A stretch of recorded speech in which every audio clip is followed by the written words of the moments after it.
NCP, জামাতে ইসলামী এবং তার অন্যান্য দোসররা যেখানে একটি জুলাই ঘোষণাপত্র মানিক মিয়া এভিনিউতে প্রকাশ করার জন্য রাষ্ট্রের কোটি কোটি টাকা খরচ করে একটি অনুষ্ঠানের আয়োজন করেছে এবং বাংলাদেশের বিভিন্ন অঞ্চল থেকে ৮ জোড়া মানে ১৬টি ট্রেন ভাড়া করেছে।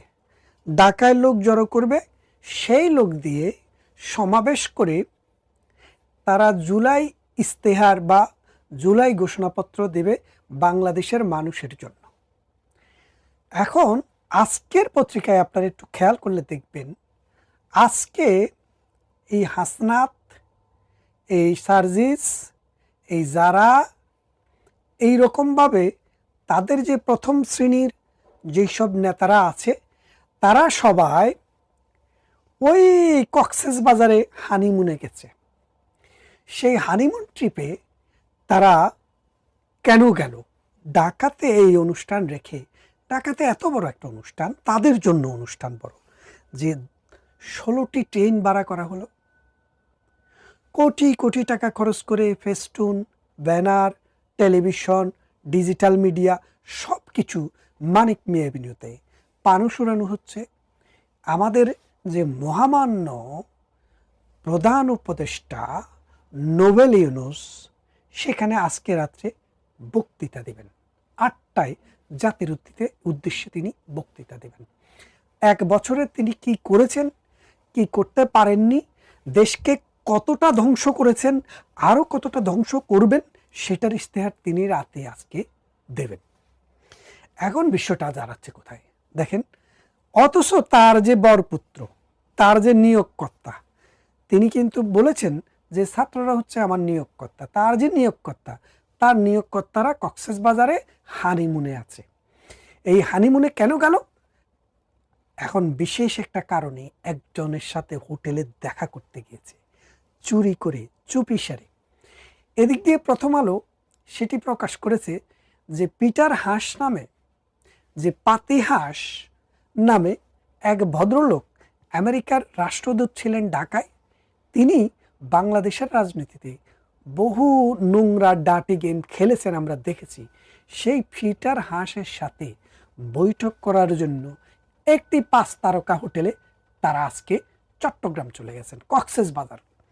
তো সেখানে হানিমুনও সারবেন, আবার এই পিটার হাসের সাথে রাষ্ট্র বিক্রির যে দলিল, সেই দলিলের সিগনেচার হবে। আপনারা জানেন ডোনাল্ড ট্রাম্প ক্ষমতায় আসার পর তিনি বলেছিলেন যে বাংলাদেশে এই ছাত্র আন্দোলনের জন্য, বাংলাদেশের সরকারকে উৎখাত করার জন্য আমেরিকার ডিপ স্টেট $50 মিলিয়ন দিয়েছে। তার মধ্যে $21 মিলিয়ন ডাইরেক্ট ঢাকা দিয়ে এসছে, আর $29 মিলিয়ন ইন্ডিয়া হয়ে এসছে। আপনারা জানেন বৈধ যে চ্যানেল, সেই চ্যানেল দিয়ে কিন্তু আসেনি। টাকাগুলা কোত্থেকে কিভাবে এসছে? এই পিটার হাসের মধ্যে দিয়ে পিটার হাস এই টাকা ডিপ্লোম্যাটিক ব্যাগে করে ইন্ডিয়া থেকে এবং আমেরিকা থেকে এনে এই বদি আলম মজুমদার, এই ওই যে রিজওয়ান হাসান, আসিফ নজরুল, তারপরে আদিলুর রহমান, এদের কাছে এই টাকা হস্তান্তর করেছে। এবং সেখান থেকে মূলত ঢাকা বিশ্ববিদ্যালয়ে ছাত্র কিনা, শিক্ষক কিনা, টোকাই কিনা, এই কাজ করেছে আসিফ নজরুল, এই লুচ্চা আসিফ নজরুল। এই লুচ্চা আসিফ নজরুল এই টাকাটা ডিস্ট্রিবিউট করেছে। ডিস্ট্রিবিউট করার পর এই আন্দোলনটাকে তারা চাঙ্গা করেছে। সেখানে তাদের একটা এগ্রিমেন্ট ছিল আমেরিকার সাথে। 3টা বিষয় আমেরিকাকে দিয়ে দিতে হবে। 1, চট্টগ্রাম বন্দরটি দিয়ে দিতে হবে। 2, বার্মার সাথে এটি করিডোর দিয়ে দিতে হবে। 3, বঙ্গোপসাগরের ডিপ সিতে একটি সমুদ্র বন্দর তাদেরকে দিতে হবে, যেখানে আমেরিকা সত্য নৌবহর নিয়ে তাদের একটি সেনা ঘাঁটি করবে। তাহলে খেয়াল করে দেখেন, এখন 1 বছর হয়ে গেছে, আমেরিকা দেখছে যে তারা কিন্তু আরও আগেই কাজটি করার চেষ্টা করেছে, বাট ডক্টর ইউনূস বিএনপি থেকে বাধার সম্মুখীন হয়েছে, জনগণের থেকে বাধার সম্মুখীন হয়েছে, আর্মি থেকে বাধার সম্মুখীন হয়েছে, যার ফলে ডক্টর ইউনূস আমেরিকাকে বলল যে আসেন আপনারা আসলে ওই ছাত্রদেরকে যারা মব সৃষ্টি করতে পারে, যারা ভায়োলেন্স সৃষ্টি করতে পারে, যারা মানুষকে ধর্ষণ করতে পারে, যারা মানুষকে হত্যা করতে পারে, যাদের কাছে পাকিস্তান থেকে মানে জাহাজে জাহাজে অস্ত্র আসা, যে অস্ত্রের ভান্ডার যাদের কাছে আছে, তাদের কাছে যদি ম্যানেজ করতে পারেন তাইলে আমি আপনাদের এই শর্ত পূরণ করতে পারব। তখন পিটার হাস ডক্টর ইউনূসকে রেখে এই বাটপারদেরকে ডেকেছে, আসো আমি বঙ্গোপসাগরের পাদদেশ, বঙ্গোপসাগরের উপকূলে এই কক্সবাজারের সমুদ্র সৈকতে একটি 5 তারকা হোটেলে আসি, তোমাদের জন্য সব কিছুর ব্যবস্থা রেখেছি, মদ, নারী, জুয়া, যা চাও সব কিছু তোমাদের জন্য সেখানে আছে, আসো মোজ করো, মাস্তি করো। এই পাকে দিয়ে আমরা আলোচনা করব। এদিক দিয়ে আবার তাসনিম জারা নামে একজন ডাক্তার, যিনি মাঝে মাঝে ওই সেক্সুয়ালিটি নিয়ে উনি ভিডিও করতেন আগে, আপনারা দেখে থাকবেন, দেখে যদি না থাকেন আমি লিঙ্ক দিয়ে দেব আপনাদেরকে। তো সেই তাসনিম জারাকে নিয়ে গেছে, তার হাজব্যান্ডও সাথে গেছে। কেন নিয়ে গেছে জানেন? কারণ হচ্ছে এই বাটপারগুলা কেউই ইংরেজিতে একটা বর্ণ কথা বলতে পারে না, তো এখন পিটার হাসকে তো বাংলা বলানো সম্ভব না। এই বাটপারদের কথাবার্তা ইংলিশ ট্রান্সলেট করে দেওয়ার জন্য, কমিউনিকেট করে দেওয়ার জন্য এই তাসনিম জারাকে নিয়ে গেছে। তাসনিম জারা হলো ওই কাবাব কাহাড্ডি। এই তাসনিম জারাকে নিয়ে এই বাটপাররা আজকে বাংলাদেশে কক্সবাজারের সমুদ্র সৈকত, মানে কক্সবাজার থেকে কুতুবদিয়া বা মহেশখালী ওদিকে আমেরিকাকে একটি সিপোর্ট দেওয়ার ব্যাপারে আজকে ডিল করবে। কক্সবাজারের উখিয়া দিয়ে ওখান দিয়ে একটি করিডোর দিবে। কার সাথে করিডোর? মায়ানমারকে একটা করিডোর দিবে, এবং বাংলাদেশের যে সমুদ্র বন্দর, চট্টগ্রাম বন্দর, সেই বন্দরটি আমেরিকান নমিনেটেড কোনো কোম্পানির কাছে দিয়ে দিবে। নমিনেটেড কোম্পানির কাছে দিলে যে সুবিধাটি, যে সেই সুবিধা হলো যে তারা অস্ত্র পরিবহন করতে, চালান করতে সুবিধা, কারণ তাদের কথা মতো চলবে। এখন তাহলে বোঝেন, এতদিন পর্যন্ত যে জুলাই ঘোষণা শুনতে শুনতে আপনাদের ঘুম হারাম হয়ে গেছে, আপনারা মনেই করে নিয়েছিলেন, ধরেই নিয়েছিলেন জুলাই মাসের ভিতরে এটা ঘোষণা আসবে, বাংলাদেশ প্রজাতন্ত্র বাতিল হয়ে যাবে। সেখানে বাংলাদেশ প্রজাতন্ত্রের নাম হবে গণপ্রজাতন্ত্রী বাংলাদেশের জায়গায় জনগণতন্ত্রী বাংলাদেশ। এটা বদলে যাওয়ার কথা ছিল। 1972 সালে 30 লক্ষ শহীদের রক্তেতে দিয়ে লেখা যে সংবিধান, সেই সংবিধানটি চলে যাবে। বাংলাদেশে যে সুপ্রিম কোর্ট, বাংলাদেশের যে সমাজ বিচার ব্যবস্থা, শাসন ব্যবস্থা, বাংলাদেশের যে আর্মি ব্যবস্থা, সব কিছু শিফট হয়ে যাবে। প্রধান বিচারপতি থাকবে না, এবং বাংলাদেশের রাষ্ট্রের যে প্রধান প্রেসিডেন্ট, তিনিও থাকবে না। এরকম একটি ঘোষণাপত্র তো তারা দিতে চেয়েছিল।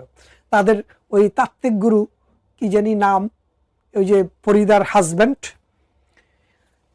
এই ফরিদার হাজব্যান্ড, উপদেষ্টা ফরিদার হাজব্যান্ড ফরহাদ মাজার, তিনি নাকি তাদেরকে সেটা তৈরি করে দিচ্ছেন, এবং সেটা লিখার কাজে আরও সহযোগিতা করছেন ওই ফ্রান্স প্রবাসী এক নব্য মুসলিম। তারা এই জুলাই ঘোষণাপত্রটি জুলাই মাসে দিতে পারেননি। এখন আগস্টের আজকে 5 তারিখ, আজকে দিবেন। প্রধান উপদেষ্টা টেলিভিশনে ঘোষণা করবেন, আর এক মানিক মিয়া এভিনিউতে এনসিপি ঘোষণা করবে। কিন্তু এটার গুরুত্বটা আমাদের কাছে যেমন ছিল না, আজকে কিন্তু প্রমাণ হলো এটার গুরুত্ব তাদের কাছেও নাই। কারণ পিটার হাসের ডাকে তাদের ফাইজামা খুলে যাচ্ছে, হাফ প্যান্ট খুলে যাচ্ছে, ভয়ে বাবা ডাকতে ডাকতে দৌড়াইয়া এই দিনেও তাদেরকে কক্সবাজার যে হাজির হতে হয়েছে। কারণ পিটার হাস তাদেরকে বলেছে, হয় তোমরা আমাদের যে 3টি দাবি, এই 3টি দাবি তাড়াতাড়ি পূরণ করে দাও, আর তা না হলে আর্মি দিয়ে আমরা পাওয়ার টেক ওভার করিয়ে তোমাদেরকে রাস্তায় ঝুলিয়ে ঝুলিয়ে হত্যা করব।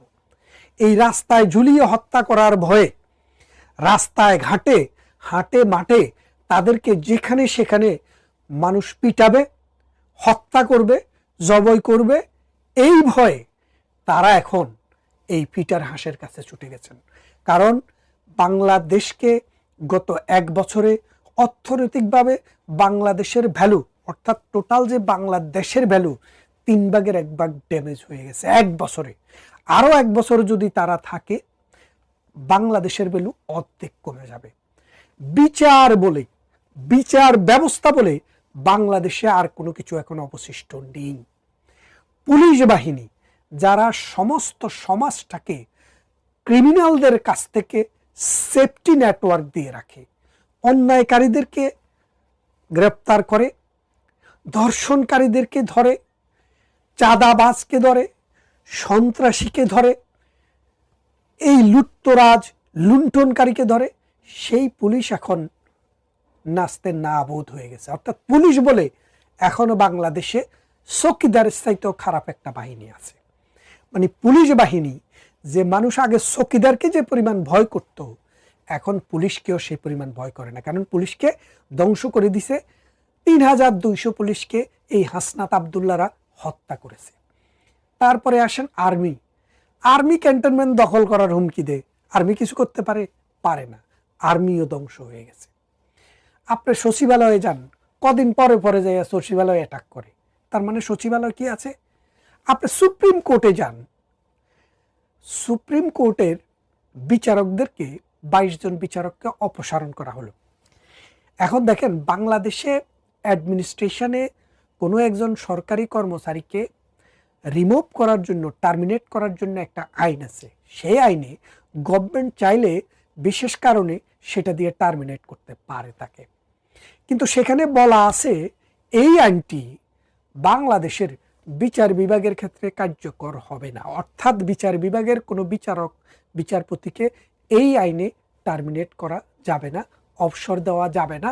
এটা একদম ক্লিয়ারলি ওই আইনের 3 নম্বর সেকশনে বলা আছে। এখন আসেন আপনি, সে আইনটি দিয়েই বিচার বিভাগের জাস্টিসদেরকে রিমুভ করা হয়েছে। আরেকজন জাস্টিসকে ওই আপনার হাইকোর্ট থেকে এনে সুপ্রিম কোর্টের চিফ জাস্টিস বানাইছে। তো সেই জন্য বলছি, বাংলাদেশের সুপ্রিম কোর্টটিও শেষ হয়ে গেছে। তাহলে এখন